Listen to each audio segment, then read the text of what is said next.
Hey everyone, and welcome back to Episode Club. Today we are going to be talking Season 3, Episode 9, The Rains of Castamere, also known as The Red Wedding. And joining me today are lovely people, and I can't wait to introduce them all to you and introduce themselves. Why am I monopolizing all this time? So whoever unmutes first gets to talk first. Rules on Episode Club. Go ahead. Hey, Slide the Tank Binging, go ahead. Well, thank you very much, Johnny, and thank you, Mackenzie, for having me back. I really appreciate it. Always love coming on these. This is a lot of fun. Been looking forward to redoing this episode with you fine people, because now I can actually talk about everything without having to worry about spoilers and all that, so I'm glad I actually get to discuss it. But you guys know me, Drinks and Nose, Citadel Trivia. You can find me all over. I'm everywhere this week, so just keep your eye out and you'll see me around. How about we go to the lady of the guest lady, first time on, I believe. First or second. Kenzie, if you were saying something just now, you were muted. Oh, you were on for Baylor, if I remember correctly. Oh, my mistake, sorry. That sounds accurate. No, it's all good. It's good, YouTubes. AK here, and we're going to talk about an episode, and I'll apologize in advance because I think I'm probably going to wax poetic a little bit about Hodor later on, but we'll get to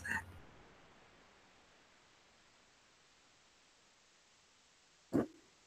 Yeah, I can't blame you. I guess I'll introduce myself. I am Johnny B. Crazy. Thank you so much for joining me in the dark. How is everyone doing tonight? This was just such an uplifting episode, and I cannot wait to talk about it.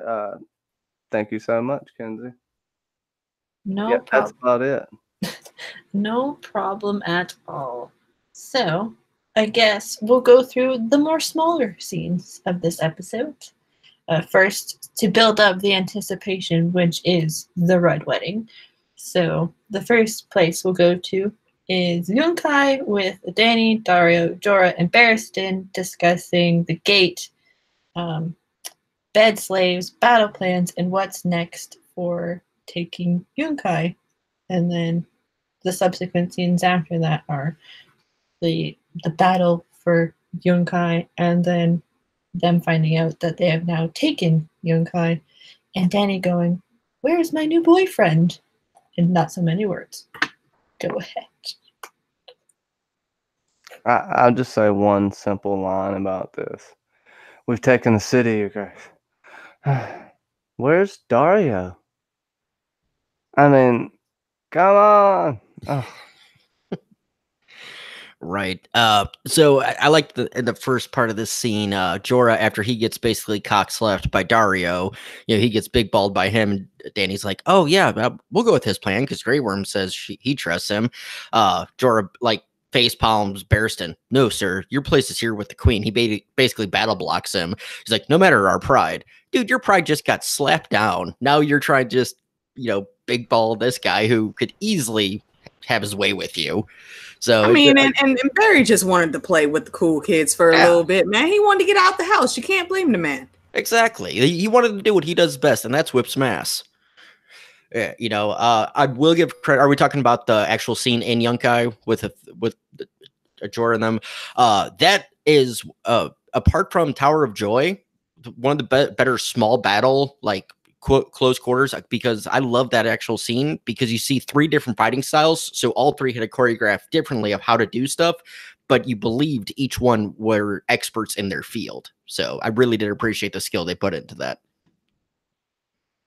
I low-key forget sometimes how much of a controlled badass Grey Worm is.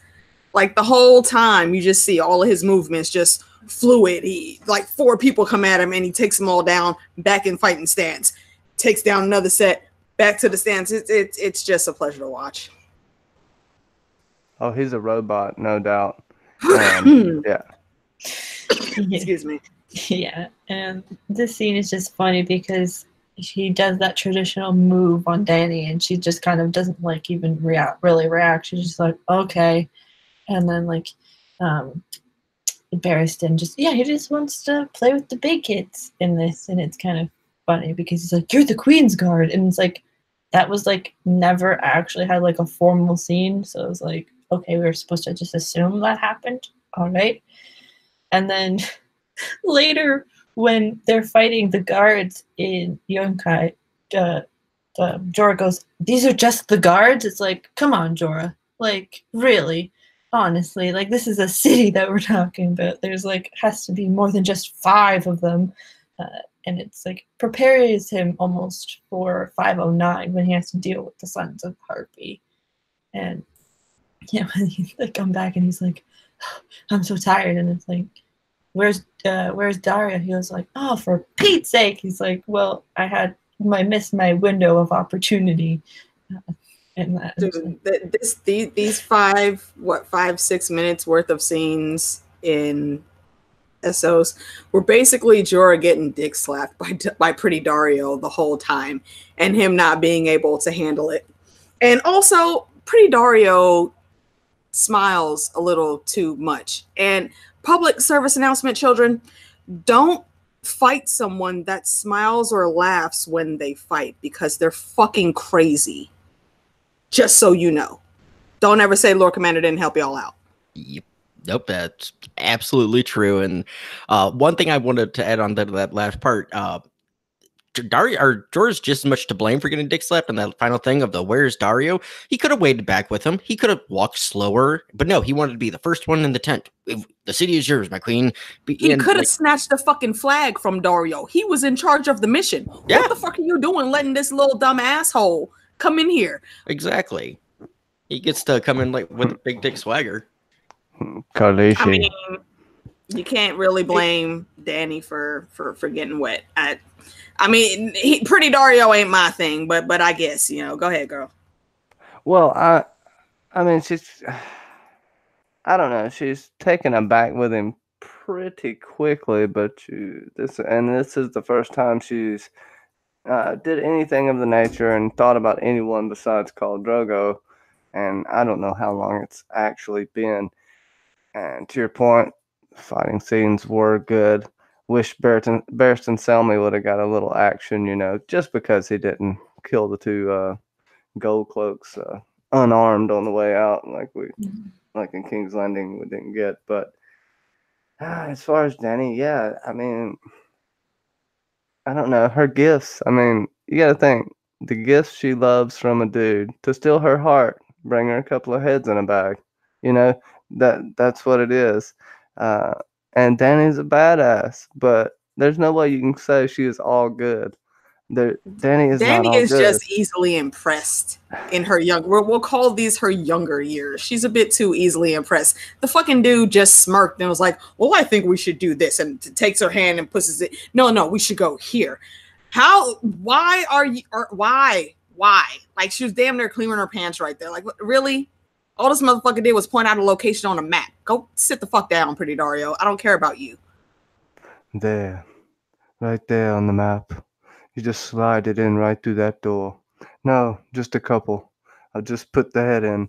No, that's always gonna. I don't know. It's like the code word with Dario Naharis. Knock, knock, knock. And Dario Naharis. Huh? Come on in, guy. That was a little weird. I think it should have been. I mean, it was just kind of like no double checking. Oh, the guy's been gone. We haven't heard from him. Whatever. But it did play out good. Yeah, Francis bothers me as Dario now, just because I see him as Francis the whole time. Yeah. Go ahead while I ramble on a tangent. I forgot his name was fucking Francis. I so forgot about that damn movie. Francis. Yeah, like we said in episode 8, when he is introduced, it's weird to go watch these few episodes and not see the old Dario and be like, the hell? Because you're so used to that one. But yeah, it's been about a year, because she says in the last episode that she said a fortnight I had no army, and a year ago I had no dragons. So it's been about a year-ish since Drogo has, I guess, died. So not too long, but like, if she's supposed to love him and have this great love with him, then it's like, suspicious much. But who am I to judge as I hit my mic thing? It's fucking dark. Francis is the best Dario. Nobody calls me Francis. I mean, he Chrissy. was the best Dario, though. Yeah, Yeah. I'd much rather look at pretty Dario than fuckhead Dario. He had the swagger. He had the proper cockiness, swagger. Right. Dario He didn't have the 2.0. look, but he had the attitude. Yeah, but Dario 2.0, he was very subdued. He didn't have the look either. But he, go ahead. Sorry. I was just gonna say I got used to Dario 1.0 when they pulled the other. His whole personality changed. Like everything changed. The complete opposite look. It's not about the look for me, which I don't mind second Dario. I just got used to the first Dario, but now he looks weird, so it just kind of throws it off. It was a weird casting situation. Go ahead, Ben. I'm sorry. No, I absolutely agree. Look, it doesn't bother me that much. It's the acting, the style, the portrayal that I had the issue with for the most part, because Dario 2.0 was very more an emotional character. Dario 1.0, Francis, he, played it with that swagger, that cockiness. He knew he had the biggest dick in town and he was going to use it, and it worked. That's what Dario from the books was, came walking in with that swagger. Exactly. And so it worked. Flamboyant swag. Exactly. Yeah, exactly. Like they got, I guess it was more closer to the books, like in terms of look wise, and with this Dario, but 2.0 is just basically a carbon copy of Jon Snow, like Kit Harington, almost in a sense. So it's just like, really, like you could have picked at least taken that same actor, but just dressed him up slightly like 1.0 Dario, just so like the transition of that character is so much easier, because literally they have nothing. Like they don't even mention, oh, you cut your hair, or like, oh, anything. Like nothing is like, when we get to 201, it's like nothing is different. It's just, oh, you're just playing like with the sword thing. It's like, it's the weirdest weird. But we can nitpick this all the day, and yeah. So the next scene, which is another quick scene, is basically Sam and Gilly are walking to the wall, but during that time they talk about Jaehaerys and Castle Black, and they talk about how pretty much Sam has read everything that he knows in a book, and Gilly calls him a wizard, and they reach the wall, then they just stare at the wall for like 15 seconds. You're a wizard, Sam Tarly. That's all he ever wanted to be. Oh, Jinx. But he did, right? And I'll throw out just real quick the thing about the Night Fort. Another reason for it being closed down, besides the fact that it was so big, is the really foreboding feeling that Alysanne got when she was there. It was almost as if the place was haunted. And we'll talk a little bit more about Queen's Crown and what really happened there in the books, which is, I wish that would have happened instead of this and whole Orel situation. Whatever. Go ahead, y'all. Yeah.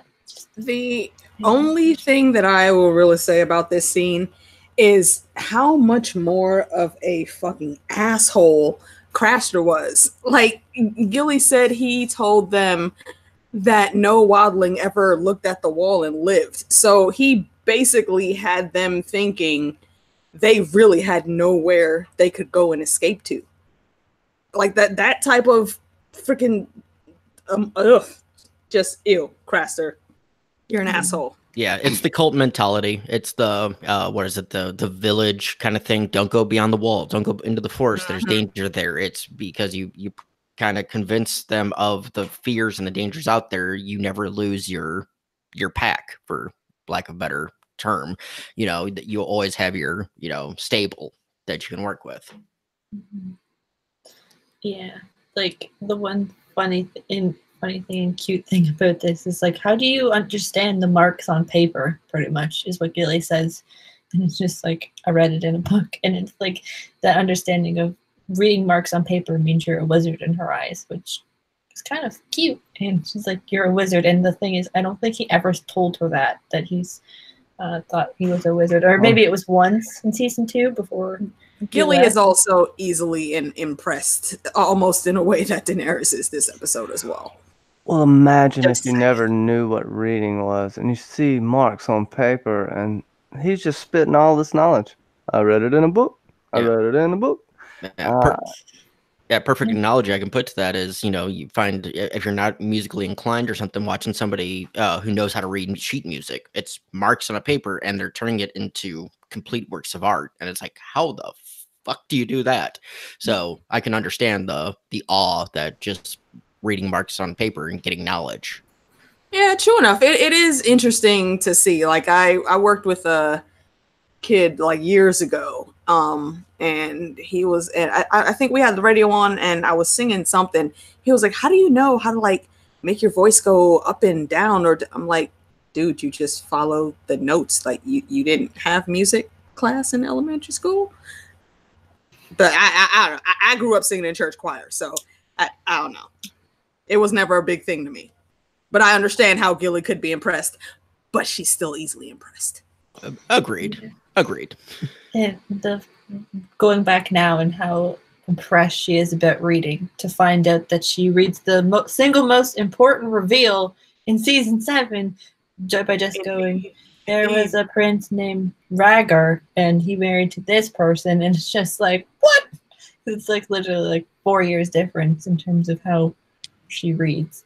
See, and that's why my best tinfoil about Gilly is that at the end of all this, everybody thinks it's going to be Sam telling the story. I think it's going to be Gilly teaching a class about the past and what you should and should not do when you're getting ready for the long night. Yeah. Gilly's old man reading Sam's book. Something along those lines. I'm with that. Yeah, I kind of OCDA Crasher seems like he would be on an episode To Catch a Predator one day. There's some funny comments in the chat. Chris Hansen was the prince that was promised. To Catch a Predator. Yeah. Or Liz Kopek, who's new to these live chats, said, I hope that all of the wives synced up their periods and gave him hell once a month. Yeah. Oh, could you imagine? No, that's his monthly that's monthly hunting trip. Yeah, I don't think he would be bothered by that at all. He'd easily find a way to get around that. You don't have to find a way around it. You just have to plow right through it. I mean, do you think he didn't, though? Come on, bro. It's Craster. I mean, this was the Red Wedding. I'm sure this motherfucker has a whole fleet of red wings. Yeah. Oh. Step to Shayna's secrets want you back, AK. I would happily come back, Septa. I appreciate that, love. Thank you so much, my lady. Yeah, this one little tiny scene is just funny. But the fact that they mentioned Jaehaerys, which was another important king, but he's not as talked about as much as Aegon, is kind of fun. And he's like, Jaehaerys did this, and it's like, the next scene that I can kind of talk about is Bran and their crew arrive at a windmill, and they decide that they're going to stay there for the night because a storm is coming. And then Jon and Ygritte and crew pretty much see a man protecting horses who they decide they need to attack in terms of getting more horses to reach the wall, or reach the Castle Black, not the wall, Castle Black. So, because these two character storylines kind of connect, so I'm going to talk about them together. So yeah, go ahead. All hail Bran. He's definitely coming into his own. He even starts to get a little creepy after he wargs Hodor this time, if y'all didn't notice. And we'll get into that in just a second. I just want to mention Queen's Crown, and I wish they were there on the lake with the hidden platform just underneath the water. Oh, that had to be such a beautiful scene. What? I mean, budget, you still could have did something. I don't know. They could have did something as a little homage to it, but whatever. And I'll just jump in because we got some awesome panelists on here today, and I'm always talking. No, I'm going to just point out real quick, Chrissy just said the Red Wedding had a different meaning for Crasher, and you are absolutely fucking correct. Right. Go ahead, Ben. Oh no, you're good. I was actually going to call the same thing out. But yeah, no, I agree with you, Johnny, on that one. That yeah, the Queen's Crown would have been an awesome shot, but again, budget wise, it's a tough one to pull off. You have to find the exact right location, and for what they had, they found. I think it works well enough. I liked the build up to this of basically the scene right before where the wildlings are coming towards the horse wrangler or whatever, and John's like, can't do this, don't, just let him go, and he just ever so slightly knocks his sword to warn the horses to give the guy a heads up. And I just think right then and there, you don't think any one of those wildlings would have heard that little ting and kind of maybe had suspicion, at that point, apart from Orel. We already know Orel thinks, what he thinks, but like Ygritte or Tormund or any of the other 30 sacrificial hams they got going with them. Look at Ygritte's face for a second. I think she did. Okay, and it might be I just missed it on her for just a few seconds after they show the guy jumping on the horse. So I think right then and there is where the wheels really started turning in her head. Like, maybe this motherfucker don't love me as much as I love him. Yeah, that was after also when she pulled the arrow out and he called her name to make her hesitate for just a second. Yeah, so that definitely is when it was like, okay, this some fuck shit going on. I'm gonna need to watch this motherfucker just a little bit closer. Right. So, what do you guys think? I'll kind of jump into. Like this quick scene beforehand. It's just when they're trying to figure out how they want to basically attack this man, even though John knows that man works for the Night's Watch, and John's like Longclaw hits that stone and it startles the horses. So he's like, this is where you should really see that he's working for the opposite side, and it's coming out that he's working for the opposite side, or his own side. Once again, like he's done his kind of infiltration of the Night's Watch, his, I guess, not character study, but like his, an essential character study of these people. And it really shows in the second part of this theme where the storm has shown up, and like you have to calm Horror down, which is like in your heart, you're just like, oh, because like what happens to him later in the series. So it's like to see that happen and to see all the kids just not knowing what to do, and then when it happens, it's just this moment. One line that they eliminated from the books or omitted is that I was hoping for: Hodor, quit your Hodoring.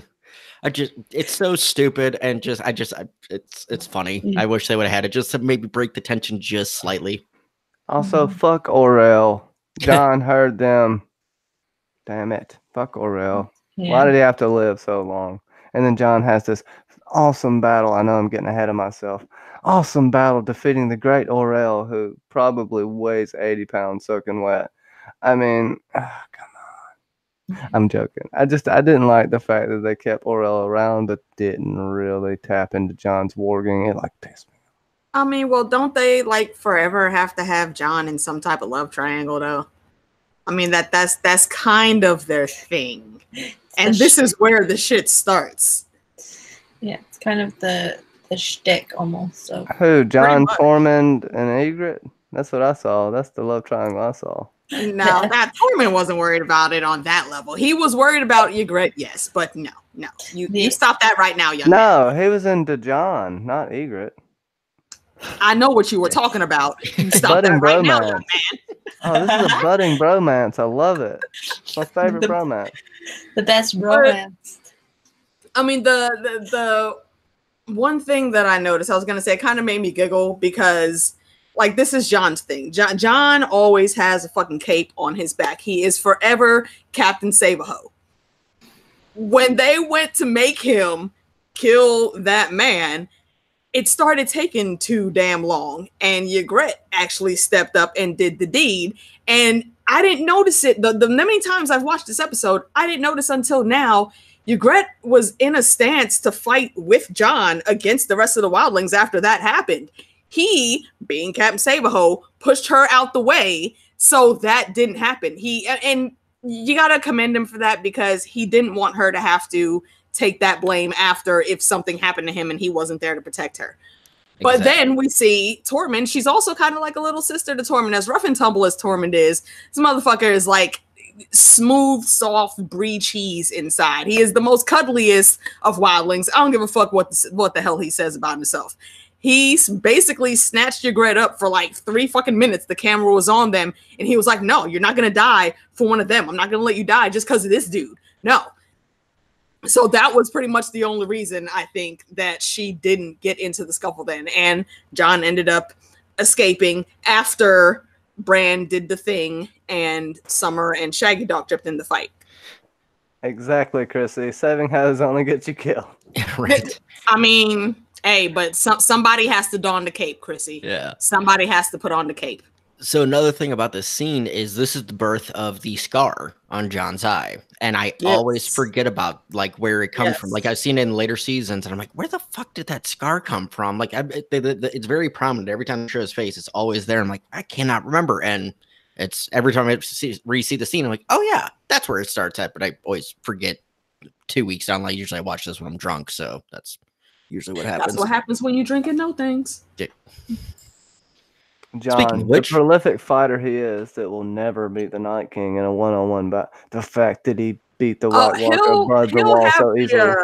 He'll have the physical fight, yeah, but it's going to be like I don't know if y'all remember the Children of the Corn series, but in one of those movies, they had to basically kill both sides of the worm. They had to kill the book and also kill the monster. They're going to have Jon fighting the physical being.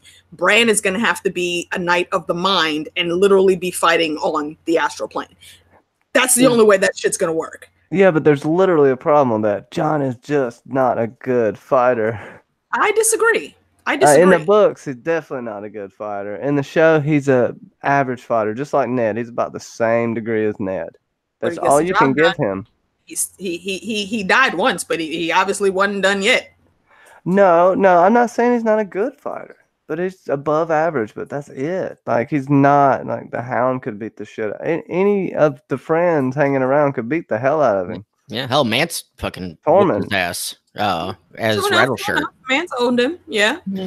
But I see where you're going with it, Johnny. And Mance has had a lot more experience than Jon, though. Yeah, and I think Jon's getting some good experience lately, especially Battle of the Bastards. He's getting the fighting down. I still don't think, a one-on-one with the Night King, I don't think it'll go the way the viewer or reader will want it. But as AK, you were saying about the dual planes with Bran basically doing ritual chud against him.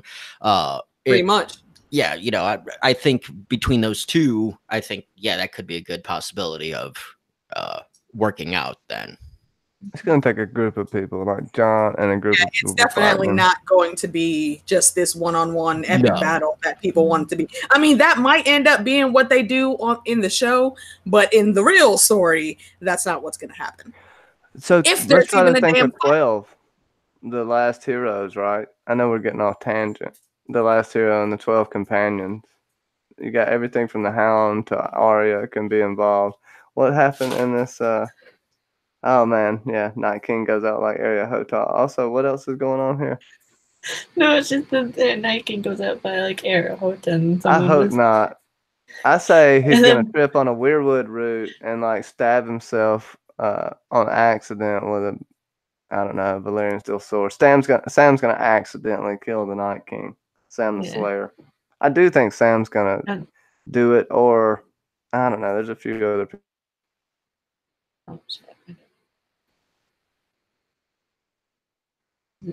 I'm an asshole. I think that's for the Jon and Wildling parts of that. I think we're good. And I don't know, what was that sound effect you had to play for your Gret's face watching Jon right away? Johnny? I'm sorry. I dropped for a second. What'd you say about Egret's face? Didn't you have a sound effect for that? Oh God, I don't even know because I've freaking dropped and I missed every bit. You gotta write it down. You gotta label those things. It was like a wah wah wah wah wah. Oh yeah, that's it. Bum bum bum. Yeah, that was it. You lose. Good taste. You get nothing. You get nothing. You get nothing. Oh wow. But yeah, also Okay, so in this too, like at the end after John and Co have seemingly or John runs away with his horse, Hash with so John doesn't ride without a saddle, so it's like hashtag bareback. He's gotten good riding bareback. That'll be like now a new. He had some experience in that cave. He'd be alright. Exactly. Now it's gonna be a freaking hashtag in the thing. Hashtag Night King has a new lover. Name is Viserion Spike. That's extra. Even for you, that's extra. So Bran and the crew basically discuss what's happened to Hodor, and Bran basically tells Rickon that he saw John, and that now the two youngest Starks have to separate. That Osha and Rickon. Wait. We got to go back a little bit on that. Oh, we do? We got to, yeah, because we missed the whole part of them being in the tower with the thunder and the storm, and Orell actually hearing them, and Bran ends up having to warg again. And honestly, I don't think and warg was the wrong word. I don't think he did that one on purpose, because at this point in time, it was just instinct. And he skin changed into Hodor. And the reason he had to do that is because Hodor was freaking out about the storms. And this is, for me, and this is where I take like 3 minutes of everyone's time with my tinfoil ramblings. So feel free to mute for a minute if you don't want to hear this. But this is basically one of those cases of George R.R. Martin giving us the answer, and then in a later book, or in this case, a later season of episodes, we get the question. And the question is basically, why is Hodor even freaking out about this storm? Hodor is always a mild, mellow guy, always smiling, doing his Hodoring. He gets told to do a thing, he does it. That's basically what Hodor does. But he hates freaking storms. And let me correctly look at my notes here. You know, why is he freaked out is the question.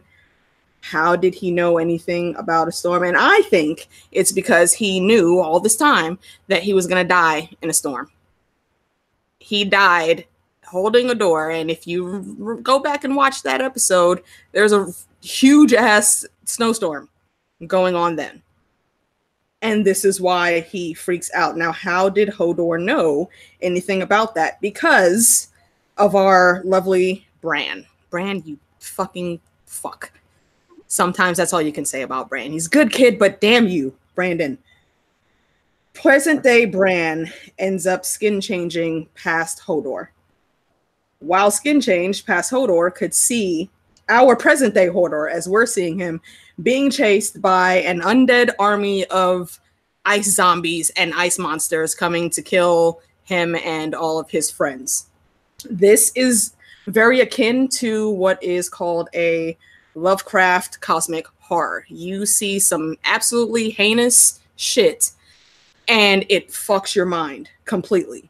And that him seeing that and then being skin changed in 2 different time eras, that's gonna screw your head up. There's like no ifs, ands, or buts about that. There's no way to get around that. He knew he was gonna die in that storm, but and still. May I interject one quick thing just to add to your point there? If you think about the sound that was coming to that door, that pounding, that thundering. Yep. So even if it wasn't a thunderstorm during the hold the door scene, he's hearing the thunder. All that pounding. Yep. So that's another reason why the sound freaks him out. Yep, you're absolutely correct. But even within that, even still, he is a servant of House Stark. He remembered the final order that he was given, and he reminded himself and everyone around him, even though he didn't know that's what he was doing. He knew the importance of holding the door. So he spoke on that shit. Every word that came out of his mouth was him reminding himself that he needed to hold the door. And he did his duty. to the end. He never really even made any qualms about it. The only thing that he really had an issue with was being skin changed. And he would hide within himself. I can't even imagine what that would be like, to have to hide within your own mind from someone controlling your body. That's just ridiculously creepy. I don't even know what that shit was like. But kudos to Hodor. He's awesome. He always did his work with a smile on his face. It was a sad ending, but it had to be, unfortunately. Yeah, and it makes you have a bunch of love for Bran and the Three-Eyed Raven, because he sacrificed everything for this guy, and it's just hard, the Raven calls, and it's been calling him. And to your point, yeah, Hodor had to have lived every single thing when Bran warned him in the past, and created Hodor himself. And to your point, Ben, about the door, that's a great point. I almost fully agree with you there. Also, he's probably afraid, to the point he knew he was going to be warged at that point. Skin to what you were changed. saying. Skin changed, not warged. Oh, There's a yeah, difference. my bad. So skin changed is human? I didn't know that was confirmed. Skin changed is anything outside of lupines, pretty much. If it's a wolf or a dog or any type of canine, then it's warging. Everything else is skin changing. That's confirmed from Martin. Okay. Well, skin changing described in the books is just weird. It doesn't make sense. It seems like it's just a fable, as far as someone completely turning into a crane from their human body and stuff like that. That makes more sense of that being skin changing, because you're literally shedding your skin into another person's skin, so to speak. That's also old legends, and we don't know if those shits are true. Oh yeah. I don't trust Some the of them Maesters. probably are. Hell no. They all have different opinions about it as well. That's just, as Septuagint Secret always calls them gray ass rats, bastards. And they don't even agree amongst themselves, so it's just weird. Go ahead. But yeah, that was my whole spiel about Hodor's scene. Yeah, it was a good spiel. It kind of shut me the hell up, and I just wanted to listen. Yeah, I was just like, oh, what? Like, every now and then I do okay. Yeah, Bran told you to stop giving him chills. Sorry, to talk about Hodor. Yeah, like, because for them, especially Jojen, it's the first time he's seeing really like a human, I guess, skin change into another human. Even though he kind of maybe expected that may happen, because Jojen has visions and such.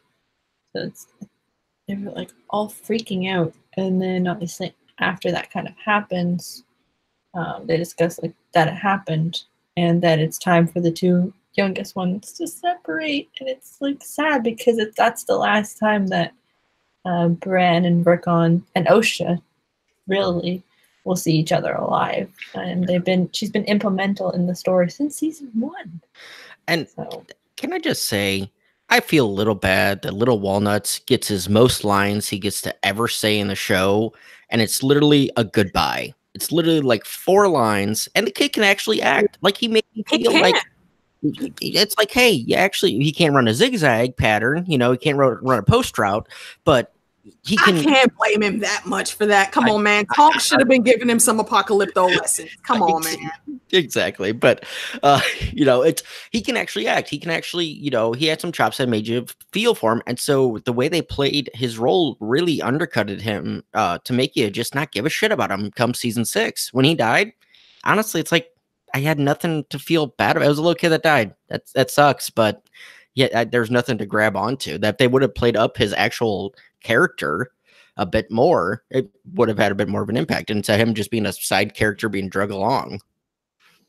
Yeah, if they would have had him learn some kind of martial arts or something of that nature, would have been good, but he just kind of shit the bed on that. I think they didn't really just have enough room for him with everything. And that's true, and that's fine, and I completely understand it. It's just one that don't expect me to feel bad for him come Battle of the Bastards. Also, off topic, Art Parkinson, the kid that plays Rickon, there's a movie called The Anomaly that he did a few years ago, and it's actually pretty damn good. So I recommend y'all check it out. Yeah, I mean, I felt horrible for John when Rickon died. Not necessarily Rickon, just because it's kind of I don't know. My dog's going crazy, so I'll let you go. Yeah, like you said, Rickon gets his most acting in this scene where he's like, I don't want to leave you. Like, he's like literally like, I don't want to leave you. And for Osha, it's kind of the best parent that they've ever had has to now choose between who she wants to go with. It either stay with both of them or take the youngest one to the Umbers. There was no choosing. She was not going north of the wall. Yeah. So Brain ordered her to go to the Umbers, and if it wasn't the Umbers, she would have went somewhere, because at some point in time, she cares a lot about those two boys, but she was not going to be passing that wall. Yeah, should have probably gone to White Harbor. Just saying. Yeah, probably go to Hawaii instead of the Umbers. Somewhere she could escape from easily. The funny thing about this entire line, though, is it goes, I know how to swing swords. Like, what? It's just like, oh, boy, what? Can you even use the sword, young man? To protect you. You know, I need to protect you, and that was. I mean, he's a baby Stark, man. What do you expect the kid to say? No? Yeah, because at this point it's been about a year, so he's like 7 at this point, because Rob says he's 6. The night of Brand's attack. 7. So he's about 7. So yeah, he wants to get for 7 too. Yeah, he wants to be his brave self, but yeah, they separate, and it's kind of sad because it's the final 2 siblings that have been together now separated, and the next time we get siblings together, like formally together, is I would say Sophie, Sansa, and John, which is kind of crazy, but it's sad, and then we really get to see in these next couple episodes what Bran is like without having his baby brother and Osha hanging around on his hip almost. But yeah. Yeah, he starts to go ahead and turn and start letting everyone go. This may be a little foreshadowing for how he treats Mira later as well. I was just thinking about being more cold in terms of having to let people go. Yeah. So what? Who knows? Maybe Bran foresaw, go to the Umbers and then you're going to die when you try to go home. Even though he says that if anything happens, then Rickon's the heir to Winterfell. So, although that doesn't happen. But, any more thoughts on the scenes before we talk about the Hound and Arya as we transition to all of the Rob stuff? I think we can move on to the misadventures of Arya and the Hound. Woo! Woohoo! So we see, oh Jesus, I can't really read this. The whole Arya, basically Arya and the Hound are so close to the twins, but they're not there yet. And pretty much Arya sees it's basically Arya and the Hound confront this pig salted pork salesman pretty much, and the Hound knocks him out because it's not chicken, and they basically have a disgruntlement about that, and he knocks him out because it's not chicken. Is that what you just said? Yeah. Because the Hound loves chicken. I mean, he probably was a little peeved about that, in all fairness. And yeah, she talks about how she has someone she knows someone who can kill people in this. So we're going to talk about that for a second. Yeah. So I liked with this scene, first Arya begging for him not to kill, the pork man, shows she still has some sort of compassion at this point. She, is still somewhat human. Was that John Cena? Yes, I was gonna when I meant to introduce Jon Snow as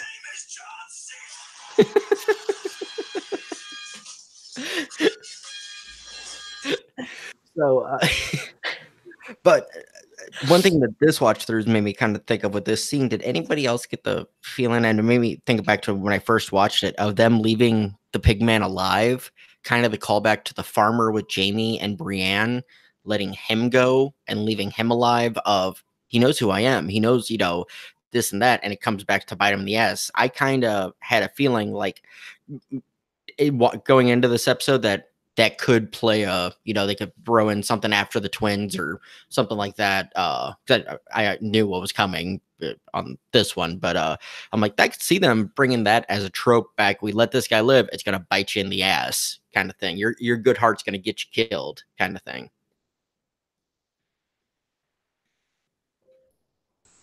Yeah, I'd say that's about right. If we move a little further along in their scenes, I kind of appreciated that they called each other out on their fears. And at the end of that, hold on, what was the line?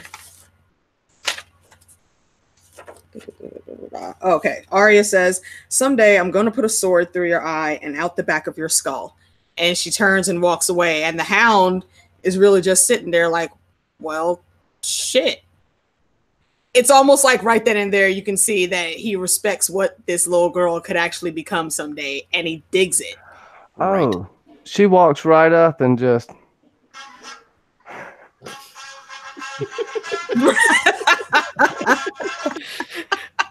Right, it's like, bitch, you want to talk about I'm scared? I know what happened to you. I know what your brother did. You're scared of fire. And my problem is she wasn't around when Baelish told Sansa the story. It was the second part of the of the joust when Sansa gets told the story. Arya wasn't there, and at that point, Arya wasn't talking to Sansa, and Sansa wasn't talking to Arya. So how the fuck does she know the story? Because she's Arya Underfoot, and she was already getting her Faceless Men training on. She just didn't know it yet. True, fair. It's just one, like, it doesn't seem like it's something that being talked around with like Tywin's camp or something. Yeah, it might have been like a slight continuity error almost, or it's like a thing where she probably maybe has picked it up by someone who mentioned it, maybe. Yeah. When she says something about she knows somebody who can kill him, it's almost like, will Arya have to be protected by the Hound in like season 8 or something, and the person that she knows, aka potentially Jaqen / the Faceless Men, tries to kill the Hound to in terms of bringing Arya back to the House of Bravos, because I know Johnny has a thought kind of on that if he wants to not play sound effects. What do I have a thought on? Like the Arya and the man that she knows, and how that may play into the future with like how the Hound's like, I'm here to protect you. Yes. Just making sure I was thinking the same thing. We know that Arya may be in danger later because she is on the run from the House of Black and White. Yes, Jaqen Hagar let her go semi-easily. Doesn't happen that way in the books. I don't know what that was. Yes, a girl may go, kill who she wants, and I will have you. I mean, it goes against all the laws of Faceless Men ever. So he has to have a plan, and at some point, he's got to take back the Faces. That is sacred magic, a sacred art that has been kept within the House of Black and White for hundreds, if not at least hundreds of years, if not longer. So he could die saving Arya from the Faceless Men. That could be something that happens, and I just thought about it today. See, that's part of my tinfoil that I've always had with Arya, though. I don't know exactly what Jaqen's purpose is. It's impossible to decipher with what we know about him and what he's been doing. But I don't think they ever wanted just no one when it came to Arya. I mean, they wouldn't put a line like, finally a girl is no one, but then she says, "Nah, I'm Arya Stark and I'm going home." This dude smiling. He is like that was part of the ultimate goal. So I don't know what exactly they wanted to train her for, but it was for something, and it wasn't for her to stay in Bravos as no one.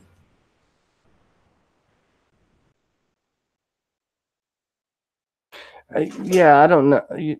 Maybe she can come back to being no one later. I don't know what their goal is, because ultimately she can't live, not as Arya Stark of Winterfell, not without some type of consequence. It doesn't make sense with what they're, even if she accomplishes their goal, when she's done, she owes the god of death more than one life.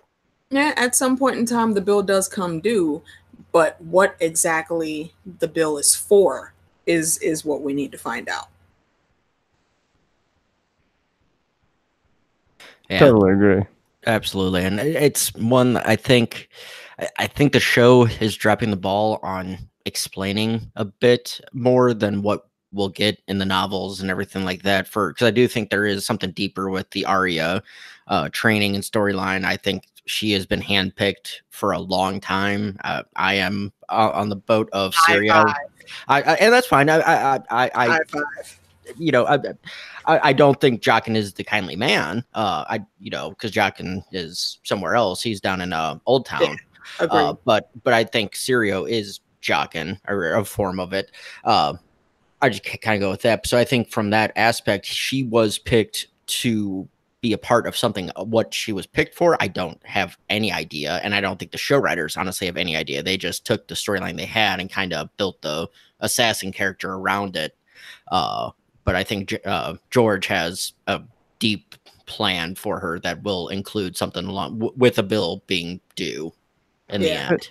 And that's been that's another part of the tinfoil that I've had with Arya, is they weren't just tracking her from King's Landing. I think they knew exactly who she was and what the potential of her magic blood was, and they were tracking her since before she even left the North.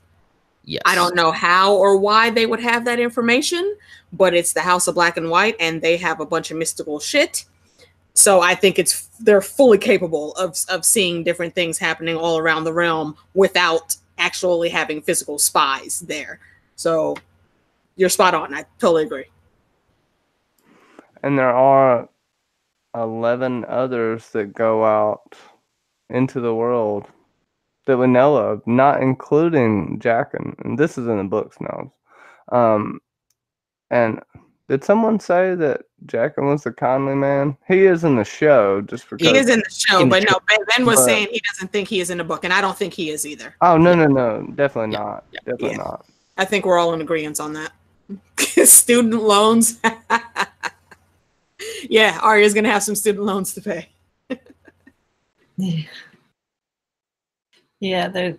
This with the whole him probably, because that's his thing, and he to protect the Stark girls, and he would do anything to do that and to do right by them. Even though we see in season 7, Brienne says that Arya doesn't need any protection, she's talking to the Hound and says Arya doesn't need any protection. It's like, and there's that whole thing with Shay talking to Sansa about don't trust no one, or like no one it being protected by anybody. So there could be a thing about that, but I wouldn't be surprised if the Hound has to try and protect her somehow, because they'll probably have Sansa will probably have Bran protecting her at some point, so Arya needs somebody. So I don't think we're too far off, but yeah. Because it was John who brought up that she needs to pay her student loans eventually. Yeah, she needs to either die as Arya Stark, like Johnny is saying, or she'll have to return to the House of Black and White and continue her servitude. I mean, I wouldn't put it past Arya to do that willingly, though. She can't sit still. Mm-hmm. I mean, if she goes back to the House of Black and White, it's to get an order to go someplace else. She's not going to be trapped there by any means. And they're not going to keep someone that has her power and strength and just locked up in the building. They're definitely going to send her out to go do stuff. What if she this has kind of been what I'm thinking in the book. You know, west of Westeros, I don't know about all that. In the book, she is a little more learned in the ways of sailing. And we don't get that in the show, but in the books, I really do think she could play a Nymeria role leading a host of refugees, possibly with someone else, and that'd be the only people. I'm thinking almost probably to Dorne. Dorne seems to be a safe location, but it's going to blow up with war in the It books, I think. is. It is, but they're also going to utilize those tunnels that were so helpful during Aegon's conquest. And actually, funny you say that about Dorne. Tony Teflon has video about Arya becoming Princess of Dorne at the end of all this. Y'all go check that out. Shout out, Tony. Yeah, or as John says now, assassin grad school. You know what? Deadly Exactly class. Right. Yeah. Yes, I was just about to say that. That Arya is absolutely a part of Deadly Glass. Yes. Yeah. The other kind of Arya scene after this is intermingled with the Red Wedding. So do we want to save that for when we talk about Red Wedding, or do we just want to? I think we can get that little blurb safely out the way without talking about the actual event. So go ahead, you guys kick it off. So pretty much they arrive pretty much in the beginning to the early middle of what happens during the feast, and they're like, no, you're not allowed, the feast is over. Pretty much the Hound, I forget where the Hound is, but the Hound just goes somewhere, and Arya's left by herself, and she sees Grey She Wind. snuck off. Yeah, oh yeah, she snuck off. And she sees Grey Wind basically get murdered, and she's now hiding because after this, I think it's when the Hound, or is it? Mhm. I think it's this when Yes. the Hound knocks She her out. sneaks off, and then she sees some Stark men. And from the way she smiled, I don't think it was just her recognizing their uniform. It seemed like she actually recognized those people. And we know that Ned frequently would sit and have dinner with his bannermen and his servants and whatnot. So she probably did know exactly who those men were. But then they got cut down. And the next thing she sees once that place clears is Grey Wind. And I feel like Grey Wind might have sensed her a little bit, because that's when he jumped up and we saw him through the slats. And she actually tried to get to him. And I didn't notice it before, but I wonder, could she have at least been swept away with Grey Wind if she was able to let him out? But that's just random speculation. She tries to get to him, but then some more Fremen come in with crossbows and they kill him. And the last thing Grey Wind sees is scared little Arya staring from behind her hiding place at him. And it's just a sad scene. Yeah. It really is. Oh yeah, no, Poor Grey Wind. anytime I see a dog die and you get the eyes closed, Ugh. it's And that little squeal that Yeah. he did like right before, I'm like, oh my God, you bastards. Yeah. Why? We didn't need those sound bites at all. No, I know, but it did its job. But the one part of this scene that I am glad they did it the way they did, compared to the books. This is one of the few times where I can say I actually like the way they did this better than the books. You saw who knocked Arya out. It wasn't another, oh shit, she's in trouble. She's going, we don't know what's going to happen. We saw it was the Hound knocked her out to take her away. So it's not like a cliffhanger, oh shit, what's happening to Arya? And we don't find out for the rest of the episode. We have to wait till next week to find out. It's a good way to just be like, okay, she's fine. He's got her, we'll see what happens from here. But I do like that they did that. I like the way George did in the book, but I like that they showed it in the show. Honestly, with all that commotion that was going on, I get that, folks were distracted, but the Hound is a big motherfucker and he is extremely recognizable. How did he just walk through there with this kid on his shoulder and nobody stopped and said anything? Yeah, I mean, in the books, doesn't he have a hood on? Yeah, he's hiding his face. Kind of covered up, but I mean, in that sense, I could understand, but for how the show did it, it's miraculous that he was able to just walk out of there with his head ducked down. I get probably for visuals, just you wanted to see him. If you had a hooded figure, so it goes back to what Ben was saying. You had to know who was punching her. But yeah, I see what you mean there. Yeah, Good point. And great question in the chat from Dog. Just see if I can find it really quick. He said, why in the show did they have Greywind penned up? Because it's not explained. Because typically he kept, because book-wise we knew he was kept. They just automatically pinned him up to not insult Walder Frey. Hey, you know, actually they know the phrase that said you can't bring your dog into the hall. He has to be, you know, set aside. They had to pin him up. Yeah, but they never explained it show-wise. So good question. They left that part out, unfortunately. I think that, but I think that was inferred that Walder didn't want him in the hall. Yeah, and Elmar also asks like why Greywind didn't dig under the door. Even if he did, there's no way he would have been fast enough to be able to get out. Yeah. So he still would have got, unfortunately. Yeah, it's probably because if the dire wolf, probably budget reasons, but it's easier to put the dog in a smaller pen than to have him roaming around, especially at the feast. And then there's probably because it's the fact that the dog would have like the dire wolf would have protected like Rob or Talissa or Catelyn at that time when the Red Wedding was happening, and died that way. So probably they didn't want to delve into really more animal killing right away, even though they did kill Lady in like the 5th episode. But still, I don't think they want to it's the same case as Lady. Even if Lady would have made it all the way to King's Landing, eventually she would have still been killed. There was no saving that, unfortunately. And the way it was in the book or the show, even if they would have did things just slightly differently, Greywind still would have died, even if he was in the hall or not. Yeah, it's probably just for budget reasons. We're like, whatever he was happening into. What could have been cool is if Arya would have somehow been able to release him, but then I wouldn't have felt the full impact of everything that is Rob dying.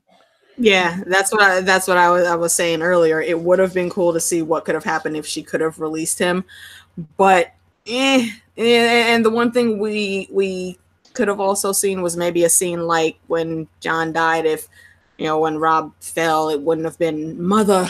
He said, if he would have said Greywind, could something have come of that? But then again, it still wouldn't have worked because they cut off Greywind's head and put it on Rob's body. So either way, he would have died twice. Sorry for parroting you, AK. I dropped for a second because I have the loveliest internet in the world. And technology hates you. It hates us all, just so you know. The robot apocalypse is coming. Bah, bah, bah. No, I don't have it right now.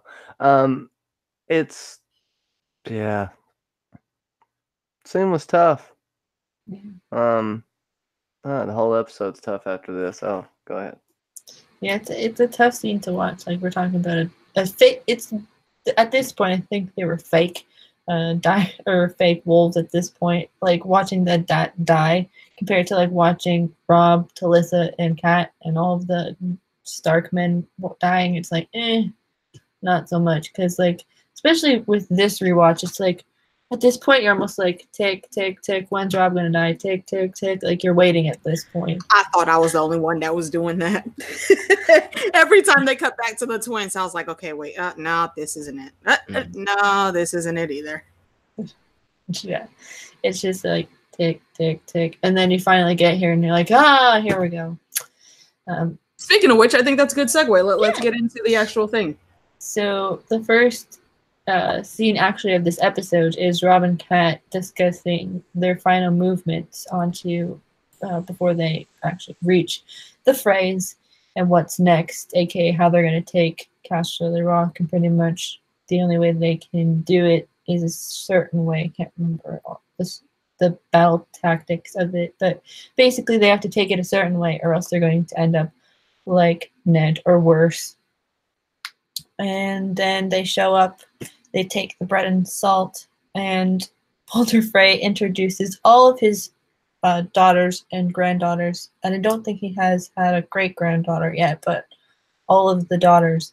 And this is the lot you could have had. You could have had anyone. And then but he plays the old man card when he asks to see Talissa, and then they say, well, the wedding's going to happen. That wasn't the old man card. That was straight up shade. That was nothing but shade. First off, the fact that they didn't ask, I don't know. He seems so. Rob walked into his own demise just with this wanderlust in his eyes. Oh, I'm gonna screw this guy over, and he has the nerve to talk about tradition and that you gotta hold up these traditions. And Who had the nerve to bring the bitch with him? oh my god! I could not fault Walter for the shade. I really couldn't. He's still a fucking asshole, but I couldn't blame the dude. Yeah, no, agreed. And I know we're gonna get into the whole cat thing tomorrow night, so I'm gonna hold off. I'm actually gonna give a little cat love here.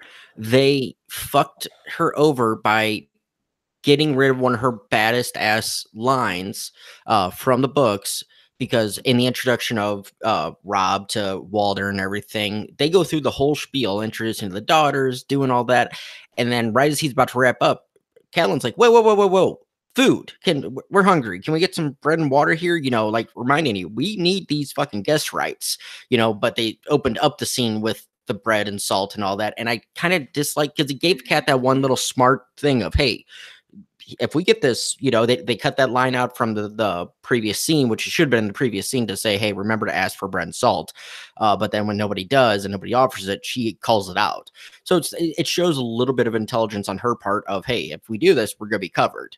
Now, it still ends up, doesn't matter, but it showed, I'm not sure I would say intelligence. It showed her wanting to get over with the okie doke. Yeah. And just like Rob, she should have known that shit was not going to work. I mean, I'll give Rob that he did recognize the mistake that he made with Theon. I'll give him that. You know, I'll even give that to Catelyn, as much as I can't stand her. That she called that accurately. But then again, that was on Ned's orders. True. But I think they end that first scene like with her saying, you know, Rob is asking for advice, and she says, show them how it feels to lose what they love. Bitch, you're already planning this war with nothing but vengeance, and you cannot successfully plan an attack and execute it and have it work if that's where your thought pattern is coming from. It doesn't work out. I mean, we see how the shit went. It doesn't work out. Yeah, and she's coming with it straight as she's got to get the girls back. And she's not almost looking at it rationally sometimes. And I just want to segue real quick. Tomorrow night at 9 p.m. Eastern, my birthday stream, Cat Fight. Yes, we will be doing it. Everybody will be going down. Best mother in Westeros or worst mother in Westeros history. You know, I'm going to take the side of best mother just because I'm an asshole. Other than that, go ahead. And I was going to say, because I know we're a little heavier sided on the anti, I'm going to play middle road. My thing is, you have to convince me. Who is it? I'm willing to change. I'm probably the most lenient. So I'm willing to change, and you got to convince me. But I'm going to come back with arguments on both sides too. So. Yeah, true enough. All right, yeah. And I will also be a part of that stream. And if I can get my damn video to work, then yeah, AK will be throwing all of the shade. All of it. Yeah. And also, it's a perfect dichotomy because Bran thinks Cat is just awesome. I mean, defends her to the bone. He loves that woman to death. Till her slitted neck do them part, and then still after death they're still together. So she is hanging on strong. Actually, yeah, I think she tortures Bran a little bit in the cave, but we'll talk about that later. Tomorrow night at 9 Eastern on the Cat Fight. Yeah. I'll save my response for that till tomorrow. But basically, Rob and Catelyn were kind of dumb for the way they went into this. If you really thought bread and salt was going to save your ass, bitch, bye. Okay? You save your bread and salt for them damn fish that your fucking family be frying up. That shit's not gonna work here. Just saying. Completely fair. I would just say it was in the novels wise one thing that she had told Rob, and Rob was dumb enough to ignore it and not do it, and it was her one last ditch effort to maybe let tradition rule. So I give her credit on, but I do agree with you on too little, too late. But also with that scene, I love that we don't get introduced to Rosalind up front. We have to wait till the wedding, because I think we do meet Rosalind in the novel. In this part, we do get the Rosalind reveal of, hey, she's actually kind of pretty, and she doesn't look like a McPoyle. Walter pulled the okey doke on him to make him sweat. Yeah, exactly. So I like that reveal in that aspect. But this was an okay scene. But yeah, the whole bringing the wife, bringing Talissa with you, that's just dumb. It's just bad fucking form. You Yeah, my wife who's more beautiful than all your daughters, you old ferret bastard. Fuck this you, is the Walder Frey. one shine I'll give to Lisa. She told him, Rob was starting to feel himself and being all playful, and she was like, well, slow your roll, babe. I love you, but let's not antagonize them with our happiness or blah blah. And she was absolutely right. Yeah, she was like, I already betrayed you to the Lannisters. Just hold on, I don't want my baby to die. Do we want to move on to the wedding scene? Yeah. I'm joking. No. Please don't take look at my dead eyes, and no, I'm not serious. Well, Brand in the chat, although I missed it because I was laughing up so much. It says, Brand, I totally want to bone her after the red wedding, referring to Catelyn Stark. Oh God. Yeah. Well, this is perfect that we lined up this episode with the cat fight. But yeah, so after this, the whole I'm pretty blah blah blah. We get the wedding scene where this is like the first time really they've done again another extended wedding scene, because the last time they didn't even do really the extended wedding scene with Tyrion and Sansa in the last episode. Well, they showed they didn't show the words being said. Yeah, they showed the cloaking. Yeah, they cut the rest, I guess, to show it for this part, so it wouldn't be so redundant. But when she's like, because they pretty much have Rosalind. Happiest 30 seconds of Edmure's life. Man, what a peak and valley that man had. Right, he goes all the way to the end because he saw all of the other daughters, and he's like, "Damn it, which one is the one that I get to get?" And then he shows up, and his face just lights up in the fact that I just won the jackpot, ding ding ding ding ding ding ding, because he's so short-sighted.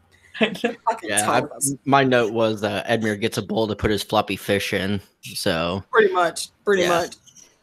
Yeah, that floppy fish gets descaled in a couple episodes. He comes back a withered man, especially in the books. He's like, it kind of reminds me of not how Theon come back, but how Lancel was afterwards, just broken.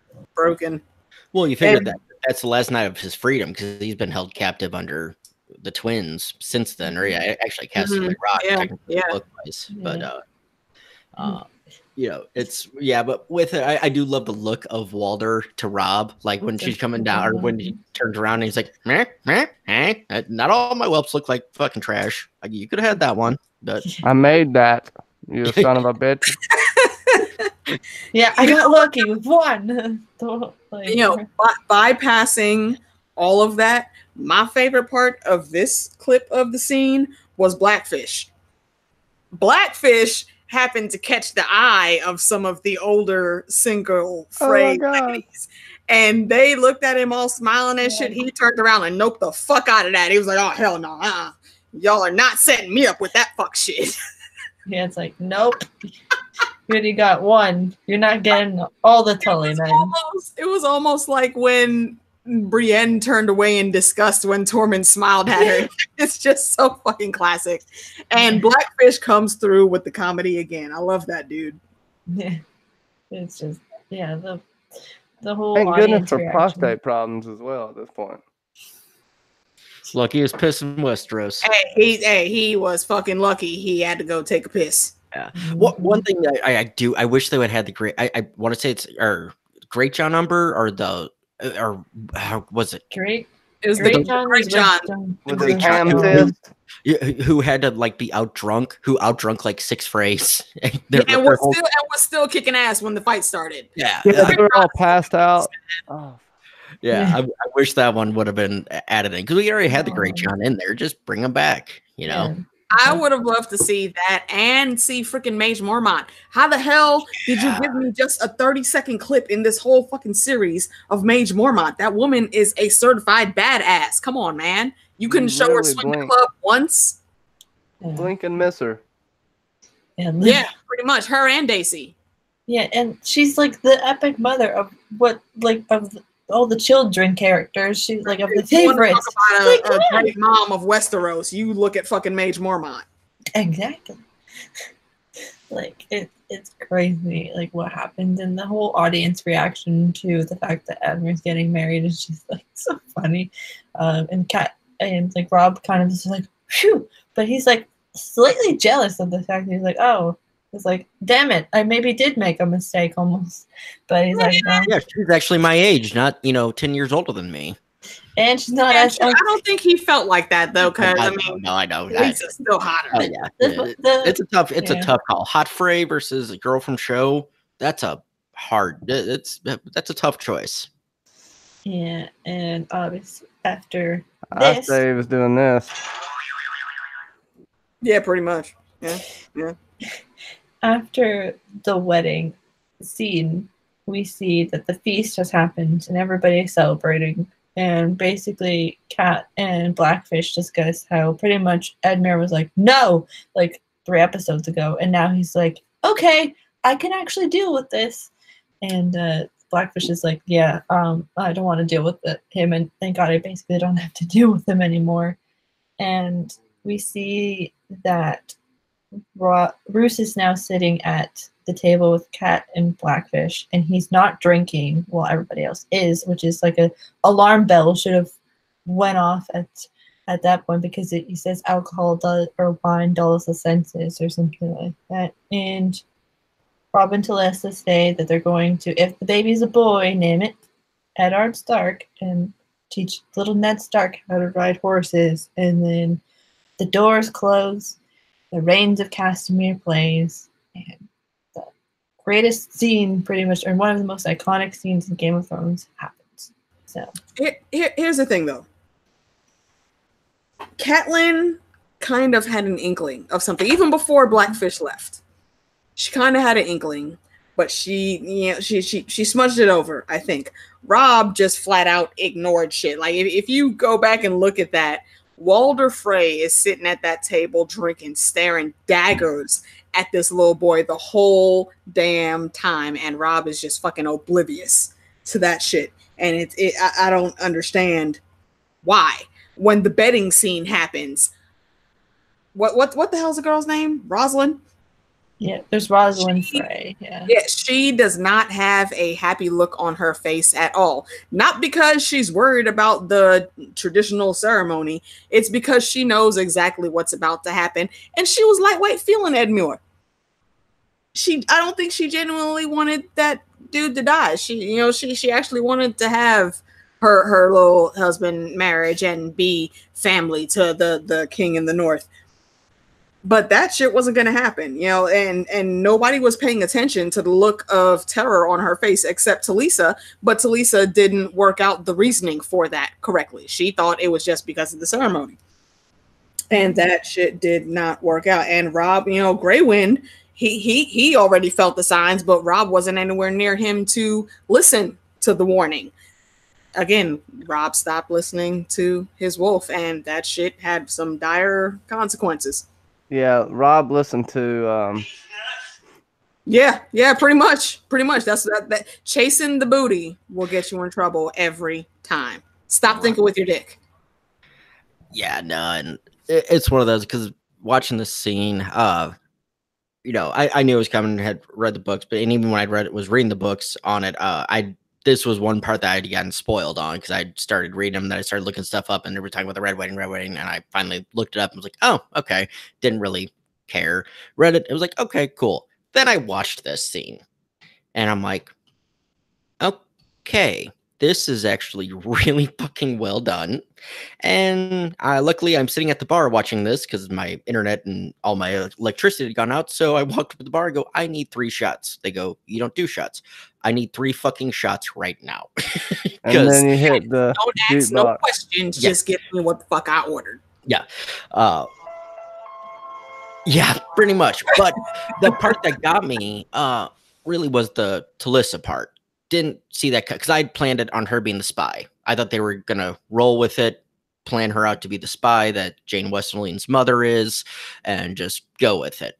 So it was red herring, and that's the part that got me the most. But I absolutely loved when Kat kind of feels the arm or sees the armor end of the thing, pulls up and just smacks him, and Walsh is like, "Oh, you think this is gonna have a happy ending?"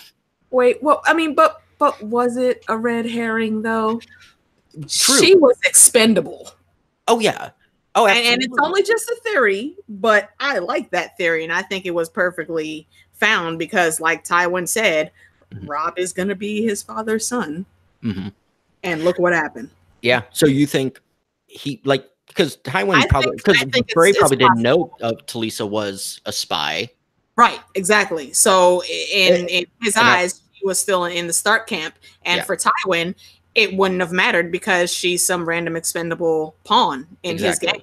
I had been thinking of that too. So, and that would make sense to me. Absolutely. I just wish we would have maybe had some closure on it, one way or the other. I think Tywin was in the background. Flawless victory. I like it. So yeah, we do get the Rains of Castamere getting played as well, and the drummer from Coldplay makes appearance. He's the drummer on there. So the first, I think that's our first musical cameo. I believe it was our first musician cameo of the series. I could be wrong about that, but it's just going and going and going. The battles coming through, and then Cat. Does anybody have anything else? Sorry, before we get to that part of it. Yeah. No, that's actually where I was going. So go ahead, Kenzie. It's the one part where it's like, where like AK, you were saying, where they're sitting and having a conversation, and how pretty much eating like Frey's out of eating like blackberries out of Rosalind Frey's hand, and then she's about to go punch him, and he goes, "Striking your king is an act of treason," and it's like a playful kind of thing. And it's like, what if I was back in Valentis playing my harp and all of this stuff? It's like, yeah, if you weren't here, this probably wouldn't have happened. So it's like, what? Because one of the questions is like, if she hadn't shown up to just the wedding in general, like she was kept somewhere else. She had to show up. So different. Yeah, a little bit from Volantis. Come on, a random highborn chick from Volantis just happens to show up being a do-gooder in the Riverlands. Really? Yeah, really? Like, I'm a medical student. Come and on, then she like writing all the letters, like, come on. And then it was probably the fact that if she was a spy, spies are usually expendable and they're usually killed sometimes on their missions. Yep. Collateral damage. And especially since she was pregnant with Robb Stark's child, you don't want another heir in the North, especially and that's now. Exactly why they went for her gut. Mm-hmm. Like, I think they knew that shit also. Because it was, if memory serves me correctly, it was Blackwalder who's the one that closes the door, and it's Lothar is the one who stabs her in the stomach. I think so. If memory serves me correctly. So, yeah. When it happens, because when it happens, it's like that one scene that you're kind of like expecting. Okay, something's about to happen, and then just the stabs. Like it's like ooh, yeah. It's like there's that little bit, and that's when you see Catelyn like really starting to pay attention, even before the song starts.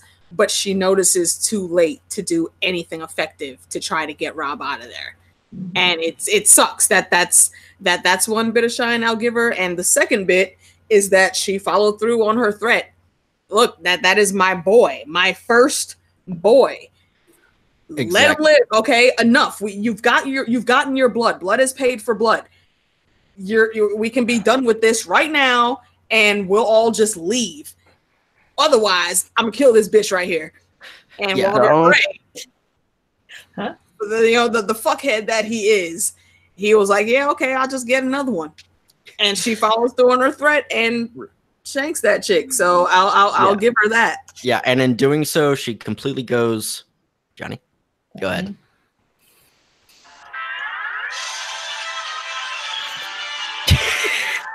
She loses her goddamn mind. Oh, goodness. And she just, it stands there, complete shock, complete just dumbstruck, and understandably so. Don't get me wrong. It was completely, justified. But yeah, you could see it where she just gave up. She did it, and it was very well done. And then the silent ending on that. But yeah, I love Walter. Like, why would I do that? Oh, great line. Oh, look. The king in the north arises. Yeah, just like just to be a dick one more time, Like, seriously, Walder is a right fucked up bastard, and so is Roos. But they fucking deserved it. I get exactly why they did what they did. Again, they deserved it. Series coming soon from Johnny B. Crazy and Lord Commander AK. Look out for it. Set your notifications. Yeah. This entire sequence is so well done. And the fact that like Rob gets hit with arrows first and survives, it's like, whoa.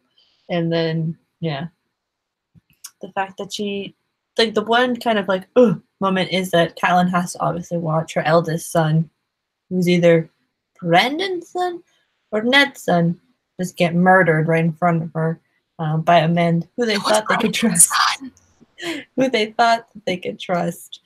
And it's just like, damn it. And yeah, like this, it's a crazy scene. And then when Catelyn it's like, on my honor as a Tully, on my honor as a Stark. It's like, you're not really a Stark.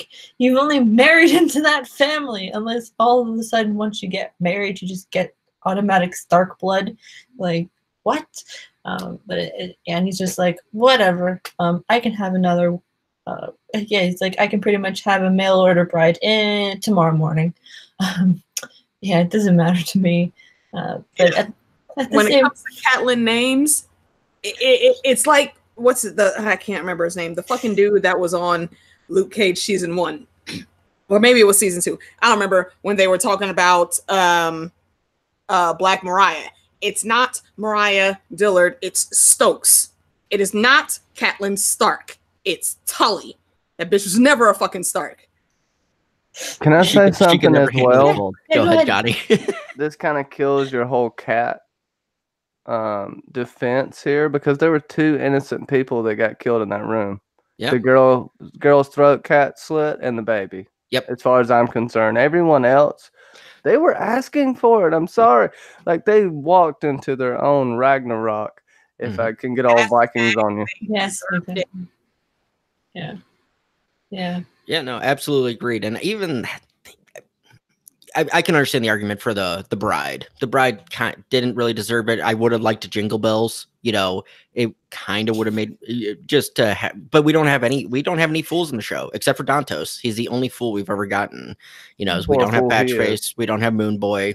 And he's gonna die. Shit, what, the next episode? Wait, no, it's a couple episodes. So yeah, three episodes or so. 4 episodes.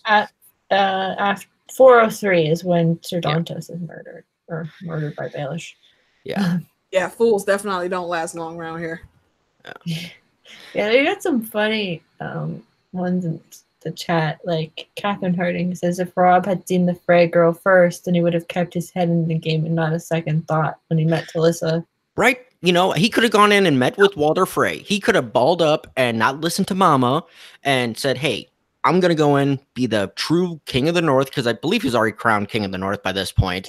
Yes. Yeah, he's already crowned. So the king should go in and treat with the person. Take the risk. Hey, you have 100, or 10,000 men out here at your defense. If they take you captive, they're coming in. So it's I get them. I get the strategy, but it's one of those, have the balls to actually step up, and then maybe you would have met Rosalind, and okay, all right, fair enough. Quite very literally could have kept his head in the game. Yeah, but he didn't do that. Yeah, I think he was crowned king after Ned is. He's crowned king in the North after Ned is murdered, but he can most definitely. He's like, I'm in charge, Mom. Like at this, because I think it's like episode 6 or 7 when they go and treat with the twins. So he's like, I'm the one in charge. I'm the freaking commander of this army. Like, let me go and treat. And like instead of like listening to Mom. So like, partly Catelyn is to blame on this, and I think she only said that there was 1 or 2 of them that looked decent. So. No, John, is Rob or Bobby B? Who's more clever? I'd say they make a perfect B team.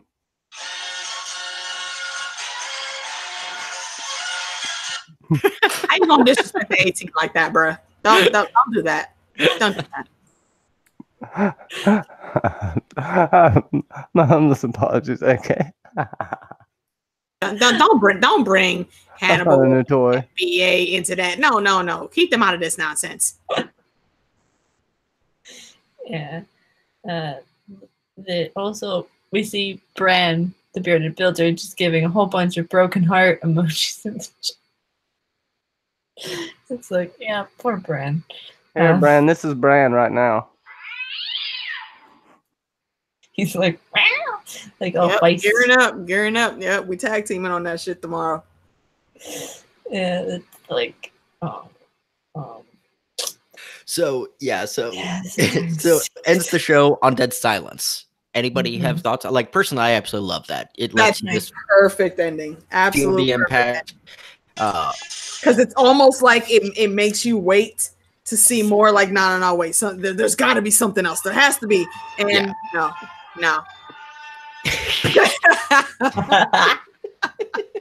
That's what you should play at the beginning of the stream tomorrow. Well, I got everything worked out now, so we're gonna have fun with this tomorrow night. The way that this episode ends with just the fade to black and no song at the end is just what proves everybody utter jaw drop to the floor is like warranted at this point. Like when this episode aired. Like, have you guys watched any of the compilations of people reacting to this? Like, there are like a couple dudes, grown ass men, just falling out. Like, holy shit! What the fuck? What the fuck? Oh my god! What? Yeah, and just shout out ours. We had Abby do it on live stream. So me, Luke, and Glenn are sitting around at Luke's house drinking rum out of pineapples, while Abby's at her place in North Carolina. So no sound, but like we can get her visual. We're giving audio because we didn't want to copyright or anything. So we're just kind of giving play-by-plays. And literally, as soon as I say, "Oh yeah," and he's going to close the door, and Rains of Castamere coming, you see Abby just. Because I had planned since like season 1, episode 6 or whatever, when Tyrion leaves the Vale, every time Rains of Castamere comes on, I go, "Oh, hey, that's the Rains of Castamere. That's the Lannister song." Just offhand comment, just to plant the seed in her head of when you hear this, just remember this is the Lannister song. So as soon as she starts hearing it, she's like, "What the fuck?" I'm sorry, the chat's going crazy. If ever I get married. At the reception, I am playing that shit, and I'm gonna look to see who gets it and who does what. If you see Roose Bolton, just say it. Right, like if you just see some random dude walk in, sit down, and then you start hearing this song, because I know if it was me, as soon as I start hearing that, I'm out. That's a nope situation. I'm not warning anyone, whoever is next to me. If y'all don't, let me tell you something about Black people, okay? When you're in a crowd, any situation, and you see one of us running, no one asks questions. We don't need to coordinate. We automatically know we run. That's a wrap. In this situation, I don't think I would need to coordinate anything. They would just see me saying, "Oh hell no," and run out with me. Yeah. Guaranteed. Yeah, so if a wedding crasher shows up with a boombox or something with this song. No, it's not gonna be no boombox. No, I'm gonna have an actual orchestra there. Nice. And it's just gonna be a few dudes on strings that start playing this song, and I'm gonna just watch with the camera. Watch the crowd, see what happens, see if anybody notices. Oh God, yeah. Funny. And speaking of Abby, actually, hey, what's up, Luke? Just saw Luke just came in the chat, drinks and no things. I need to get with you and him, Ben, about the upcoming episode next week. Chat with y'all. Yes. Is it next week already? Holy shit! Okay, yeah, we chat. Yeah, I'm pretty. Let me double check, but pretty sure. Yeah, my calendar days be all messed up. Okay. All 30 seconds and I can find out. All messy. So, since we've reached the end of the episode, what do you rate this crazy episode out of? And final thoughts of this episode? I'll start 10 easily. This is the one that if you make it through after Ned through this and you still want to watch, you're not just like, fuck it, I'm done, flip the table. You're in. You're no longer a sweet summer child. This is your welcoming into the Game of Thrones community of, okay, you made it past the Red Wedding. You're in. You're not going anywhere. You're going to be hanging out. The only negative part of this episode, and I can look past it now, is the Dany fangirling over Dario. It's her character. It's what she's supposed to do. You know, I find it stupid, but besides that, the rest of the episode's absolutely perfect. So it gets a 10. Yeah, I think I will agree on that. I'll say I'll give it a 9.5 out of 10, just for the randomness in Essos. Even though seeing Jorah getting dick slapped was kind of hilarious. And I'm sorry, I give it 10 stabs to Lisa's gut. Oh, there you go. Yeah, let's say out of what though? Instead of 10 out of 10 betting ceremonies, Bran said 10 crown Catelyn's. I give it 10 Walder wrinkly weenies. Oh. Luke said 10 Catelyn bosses out of 10. All right, I'll give y'all that. I'll give y'all that. Catelyn gave it 10 out of 10 also. So outside of me, it's 10s across the board. And y'all would get that reference because you don't watch Pose, but go watch Pose and you'll find out. I give this episode 10 pork punches out of 10. Because, you know, the hound loves his chicken. There's no floppy fishes. Bran's like...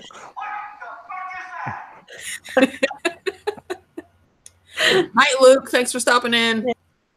Yeah. So final thoughts for my final thought on this episode. Rob probably was like, I should have married the Frey girl as he falls down dying. Yeah, it's like, you learned your lesson. Finally, do not mess with Walder Frey. Isn't there like a song that's like, it's a song that they make up for the Coldplay edition of Game of Thrones. So it's like, don't mess with Walder Frey. And through this whole thing, from episodes ago when it started, Kat always say, you know, he's a proud guy. What do you think this asshole is gonna do when you fuck over his family? I mean, he's still a little bitch. I understand that he's still an asshole, but you can't really fault him for his actions here. I get it. No, you can't. I don't like the man himself, but I don't know many. He's been slighted so many times. Tywin would have murdered him at the first sign of any treason. Like if it was his arrangement. Like no one else in the Seven Kingdoms besides Walder Frey would be so lenient up to till this point, you know. But he's been stomped on for years, and so he doesn't care anymore. If he ever did care to frickin' begin with. Yeah, that's the thing. He didn't. He went where he thought the power was. I mean, that's why he was the late Walder Frey. Like in the history and lore, when Catelyn is talking about House Frey, she says, you know, all these things happened, and Walder Frey did this from his castle. And when the battle was finally won, Walder Frey knelt and bent the knee from his castle. That's just what he does. He's proud without really even having a big reason to be proud. So what? Your family has money. You're still a bunch of assholes. This guy was an asshole since he was a child. We know that from Dunk and Egg. In that story, he was some little literal snotty nose little boy acting all uppity and privileged and shit. And Dunk couldn't stand him. He wanted to knock him the fuck out as a child. He's always been an asshole. You should have expected this shit. Yeah, exactly. And he's one, he doesn't care. Like Jamie calls him out in season 6, where he's like, so what, did you do much fighting, Lord Frey? And he's like, I didn't need to. And he was right. He doesn't need to. He's good at creating followers, at creating a dynasty or an empire below him.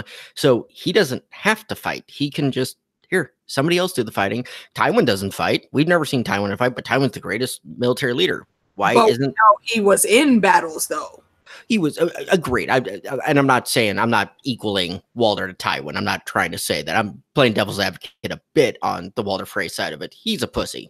He's a complete and utter pussy that it has no good meaning behind him. But he does play a smart game to better his family. And that's all this entire show has been about, is bettering your family station from what you got it before you. And Walder did a great job towards till the end, you know, and then he got kind of sidetracked or sidelined. Yeah, exactly. That's a crazy episode, and we've already gotten here already. So I guess we've come to the point of saying where everybody can find you and what's next and all that fun shenanigans, I guess. Unless we have more final thoughts. No, I enjoyed the episode. It was uplifting. Go ahead, AK. Uplifting. Okay. Almost made me choke on my damn beer. But I don't know. Yeah, I don't have any other final thoughts. So thank you, Kenzie, for having me on. I'm sure I'll be about to chat about another episode at some point. You can catch me on my channel. The Dog Show was kind enough to post a link. I will remind everyone again, though, you will catch me faster on other people's channels quicker than you will my own. So sub to everybody that's on the panel right now. Sub to T-Baby, Monero Geek TV, Lady Diligence, My Mad Queens. Sub to Lauren's Corner. I am Hand of the Queen in her sect. Sub to everyone in the family, man. We got some great people, you know. Gemma from Secrets of the Citadel, Tony is from Teflon TV, Don Willie hasn't had a lot of videos out lately, but he's still got some great things on his channel. He's on under a Don of Ice and Fire now. Charlie of Westeros, James and LaDonna, all these heavy hitting great folks. In Deep Geek, Lucifer Means Lightbringer, History Westeros, Radio Westeros. Sub to all of those folks because they really got some good shit going down. Mm-hmm. Let's see. I don't think I'm doing a whole lot else. I am still working with the Walking Bread channel. If you like The Walking Dead and you ever were curious about the comics, we have been doing the motion comics for a while. We'll probably be getting back to it within the next month or so. Go over to the Walking Bread channel. Check those out. As of issue 52, I've been voicing Michonne. Leave a comment. Tell them that they're awesome because they are, and let them know that you want us to get back to work and get these things going again. And besides that, you'll see me tomorrow night on Johnny B. Crazy's channel for the cat fight. And after that, I don't know. I'm sure Monero has a ginger ale chat coming up. We're going to try to get Gray Area on there within our next 1 or 2 ginger ale chats. And I'll just catch y'all in the next one. Yeah, that's a good segue to tomorrow's. Oh, also, hold on, I'm sorry. I will be on with Ben and Luke from Drinks and No Things and Abby next week for an episode discussion. So definitely sub to Drinks and No Things as well. Sorry, Johnny. Redo. It's a good segue for my birthday stream tomorrow night at 9 p.m. Eastern. Hashtag catfight. You know, Bran will be there. There will be many rounds. We want you to say what you think at the beginning of the chat, and then we'll ask you if we have changed your mind in any way at the end of the chat. There will be teams. We'll go through rounds. I don't know how many rounds we'll do, maybe 12 since this is a championship bout. We'll set the timer, and we will just scream at each other furiously. I'm going out of town for my birthday, but don't worry, Sunday, my new Quickie of Ice and Fire series will be dropping every single Sunday, and I have to say these edits are even better than the last. Getting better every time. Hope you like the new intro. Drops at 1 o'clock on Sunday. I'm already almost done with it, so good to go. Check that out. Check out Mackenzie's channel. We're going to have podcasts all the time on there. Cylon John's at 9 p.m. Eastern. I will be there. I won't be hosting, but I'll be calling in from the road, having a great time there. And that's about it. Thank you so much. And I will stop drawing out this shit so the Tank Benjamin can get going. I don't have his stuff, but this is his music for me. All right, Bennett. So everybody got a theme song, but me. Okay, I see how it is. I see how it is. Okay. Okay. Hold on, I got you. Hold on. He's gonna get it for you now. Stand by. Old ass. You're gonna get hit probably. Yeah, I don't have that much on here. I gotta fill it up some more. Yeah, we'll see. I'll check back in on that. You have homework, young man. For tomorrow night, you need homework. Well, a few people are allowed to get away with calling me Benny. I'm not a fan of that name, but I love you so. And it's your birthday week, so cheers. Happy birthday, man. I'm looking forward to tomorrow night. It's going to be a ton of fun. Like I said, I'm going to try to play the middle ground of both sides and see who can pull me to their way. I think I know which way it's probably going to go, but I'm going to be fair about it. Friday night, I am hosting Citadel Trivia, doing 52 pickup. We're doing a couple Valentine's Day themed rounds, and then a lot of like Ice and Fire, definitely some World Book and Fire and Blood stuff. Check that out. Then right after that one, I'm going to stay online and do Drinks and No's for covering 7-2. Not Dragonstone. I don't even know the name of the damn episode. I did the notes.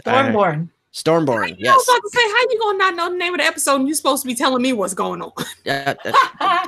I watched the episode, I take notes, and I don't pay attention. And then after that, next Thursday on John St. Baptiste channel, we're doing songs for Ice and Fire. I think we're doing the Wildlings. We have that coming up. And then also on Thursdays in the evening time, Abby is giving her first time watcher plus a rewatch of our very first drunkenly badly done recap of season 7, just as a kind of, we sit in the chat and laugh at how much of an asshole I am, or I was 2 years ago. So, like I said, you can find me all over, but definitely everybody in the chat, thank you for coming out tonight. Sub to everybody here because everybody's a great content creator and this is just a great community. So thank you again, Kenzie. I appreciate you letting me come on for this one. No problem at all to all of you. It is an awesome episode that we got to talk about today. And yeah, we really got to enjoy it. Next week, barring any scheduling mishaps, we will be talking about the next crazy wedding, aka the Purple Wedding, the end of Joffrey and his craziness. And you can find me here. You can find every Wednesday as a live cast or live stream podcast, whatever you want to call it. And every other time we will be doing all of the other episodes podcast style with me and Johnny, and which we be put out pretty much whenever they are put out, just so we can catch ourselves up for April 14th. But you can find me on Johnny's channel. You can find me on Silent John's. You all want to know where to find me. If not, it's all in the description. So we might as well give some shout outs to the chat who have lovely stayed with us this entire time, to us rambling like crazy. So we have The Dog Show, Bren the Bearded Builder, aka Catlin Stark Supporter #1, Johnny B. Crazy, Living My Rhapsody, Terry T, Liz Kopek, see if I can scroll up, Alicia Kingston. I don't know who she is, but she's showing up. John St. Baptiste, OTDA, Septichin Secrets, the Lady Olenna Tyrell, Drinks and Knows Things, Bobby Catalano, Catherine Harding, Slide the Tank Benjamin, Chrissy of Old Stones. Let's see if I can scroll up, and it will let me scroll up all the way to the top. TAT, I missed that one. AU Pack Meal is in the chat. Yeah, make sure you let me end it. I got a good one. Uncle AU. AU Pack Meal. What did you say, Johnny? Make sure you let me end it. I got a good one. OT. Yeah, OT. And I can't go all the way to the top. And if you're at the top, Catherine Harding, Septichin Secrets, just seeing a couple others that I have a little bit of room on, and that looks about all that I have access to. Did you get Liz Kopic in there also? Yeah. Awesome. A new person to the chat. And thank you to everyone that will watch this later. Yes. And if we not, appreciate your view. Yeah, we appreciate it. And leave your thoughts about this episode in the comments if you're rewatching this. And Johnny, what's the last thing you want to do?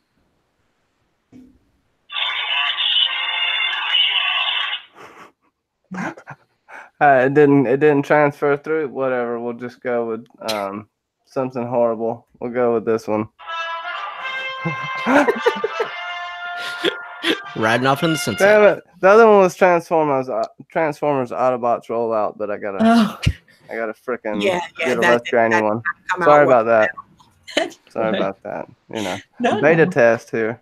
It's a beta test for tomorrow, so be sure to check us all out tomorrow. Debating Catelyn, and if she is Westeros' worst mother or Westeros' best mother. And we'll see you all then for that edition of Companions of the Cup. Bye, everyone. Lexa deserve better.